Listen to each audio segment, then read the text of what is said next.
El sonido seco y brutal de la madera astillándose retumbó en cada rincón de la casa cuando Kenny Rodríguez levantó la pesada maleta de Yoridán Martínez y la estrelló con una fuerza descontrolada y aterradora contra el suelo del pasillo principal, haciendo que el contenido, entre ropa cuidadosamente doblada, zapatos y objetos personales de incalculable valor sentimental, saliera volando por los aires en medio de un grito ensordecedor que paralizó por completo a todos los presentes en la sala. Nadie podía creer lo que estaban presenciando en tiempo real, con los ojos abiertos de par en par y el corazón acelerado por el shock. Mientras Kenny, con el rostro completamente desencajado por una ira que parecía no tener límite ni freno, pisoteaba sin piedad alguna los perteneceres esparcidos por el suelo, gritando a todo pulmón que ya estaba harto de tanta hipocresía y de las supuestas trampas sucias que, según él,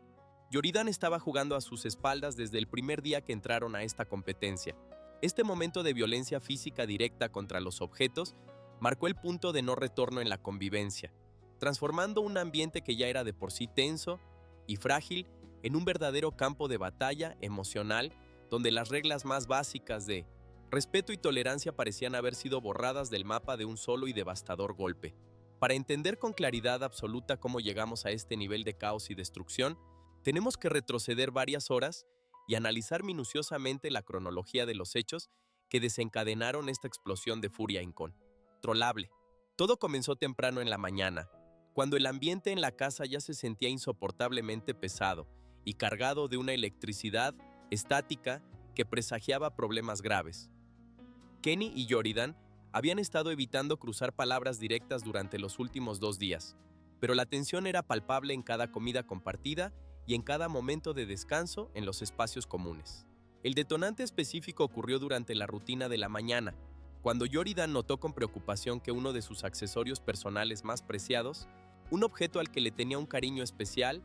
y que siempre guardaba en un lugar muy específico y seguro de su habitación, había desaparecido de manera misteriosa e inexplicable. Yoridán, con un tono de voz que denotaba una clara preocupación pero también una sospecha inevitable, comenzó a preguntar en voz alta si alguien había visto el objeto,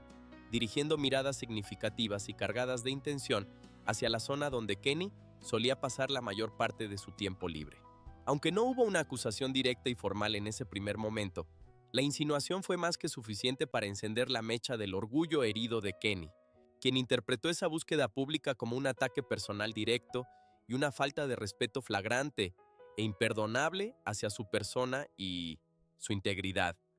A medida que pasaban las horas, la situación no hizo más que escalar de manera alarmante. Kenny, sintiéndose injustamente señalado y atacado, comenzó a hacer comentarios sarcásticos, indirectas y frases pasivo-agresivas cada vez que Yoridán pasaba cerca de él, creando un ambiente cada vez más irrespirable y hostil para todos. Los demás participantes, incluyendo a Josh Martínez, Fabio Agostini, Stefano Piccioni, Celine Santos, Curby Selma, Horacio Pancheri y Luis Coronel, intentaron en varias ocasiones mediar, intervenir o simplemente cambiar el tema de conversación para evitar un choque frontal que todos veían venir. Pero la animosidad entre ambos ya había echado raíces demasiado profundas para ser arrancadas con simples consejos. Josh intentó hablar con Kenny en privado para calmar las aguas, aconsejándole con sinceridad que no le diera tanta importancia a un simple malentendido, pero Kenny estaba ciego de rabia, completamente convencido de que Yoridán estaba buscando sabotear su imagen y su estrategia dentro de la casa de manera deliberada. Por otro lado, Celine y Curby Selma trataron de consolar a Yoridán, quien se sentía cada vez más acorralado, incomprendido y frustrado por la hostilidad constante que recibía sin haber hecho nunca una acusación formal o directa. La tensión alcanzó su punto máximo y crítico durante la tarde, cuando Kenny decidió confrontar a Yoridán directamente en medio de la sala principal, frente a todos los presentes, exigiendo a gritos una disculpa pública y humillante por las insinuaciones de la mañana. Yoridán, manteniendo su postura con firmeza, se negó rotundamente a disculparse por algo que consideraba una preocupación legítima y justificada, lo que llevó a Kenny a perder por completo, de manera irreversible, el control de sus emociones y sus actos. Fuese en ese preciso e instantáneo momento cuando la contención se rompió por completo. Kenny no solo gritó, sino que pasó a la acción destructiva. Se dirigió con pasos firmes, pesados y amenazantes hacia la habitación que compartían, Tomó la maleta de Yoridan con ambas manos y la arrastró con fuerza hasta el pasillo,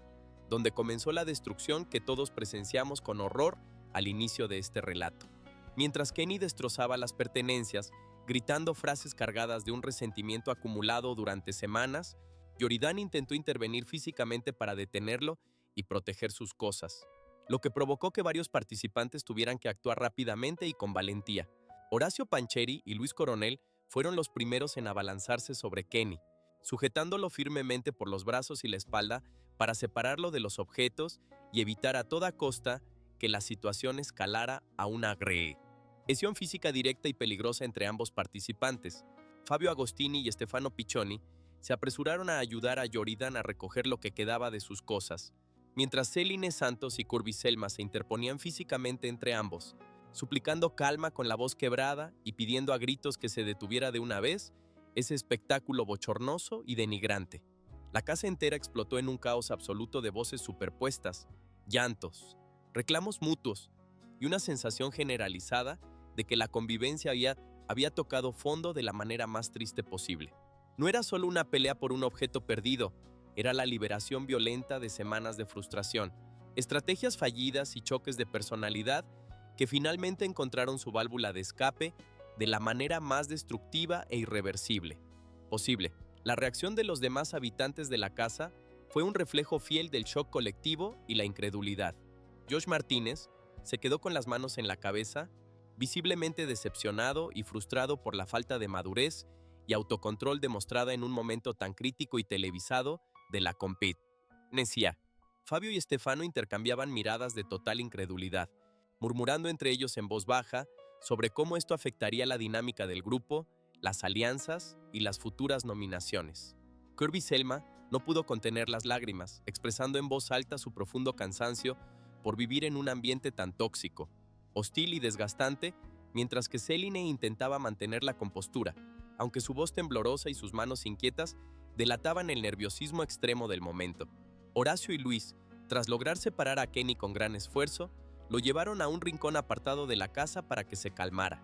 Pero Kenny seguía murmurando y justificando sus acciones, completamente convencido de que era la víctima de una conspiración en su contra. Yoridan, por su parte, se retiró a un espacio privado, visiblemente afectado y devastado no solo por la pérdida y el daño a sus objetos, sino por la violación de su espacio personal y la agresividad desmedida con la que fue tratado frente a todos. La casa, que antes era un lugar de competencia y entretenimiento, se transformó en una zona de guerra emocional donde la confianza entre los participantes quedó completamente destrozada e inservible. Ahora, analizando todo este caso desde una perspectiva personal y honesta, debo decir que la reacción de Kenny Rodríguez fue completamente inaceptable, injustificable y desproporcionada, sin importar el nivel de frustración o la percepción de agravio que él pudiera haber sentido en ese momento. Destruir las pertenencias de otra persona no es una forma válida, ni mucho menos aceptable, de resolver un conflicto, sino un acto de violencia que cruza todas las líneas imaginables del respeto y la convivencia básica. Si bien es cierto que la atención en este tipo de programas de realidad puede llevar a los participantes al límite de sus capacidades emocionales, hay una diferencia enorme y abismal entre expresar un desacuerdo con firmeza y cometer un acto destructivo que busca intimidar, dañar y humillar. Kenny perdió por completo la compostura y, con sus acciones, no solo dañó los objetos de Yoridan, sino también su propia imagen, su reputación y su credibilidad dentro de la casa. Por otro lado, aunque entiendo perfectamente la frustración de Yoridan al sentirse señalado injustamente, la comunicación en la casa necesita urgentemente un reinicio total, porque las insinuaciones y la falta de diálogo directo y maduro solo alimentan este ciclo interminable de toxicidad. Es verdaderamente lamentable ver cómo un entorno que debería fomentar el entretenimiento y la sana competencia se convierte en un escenario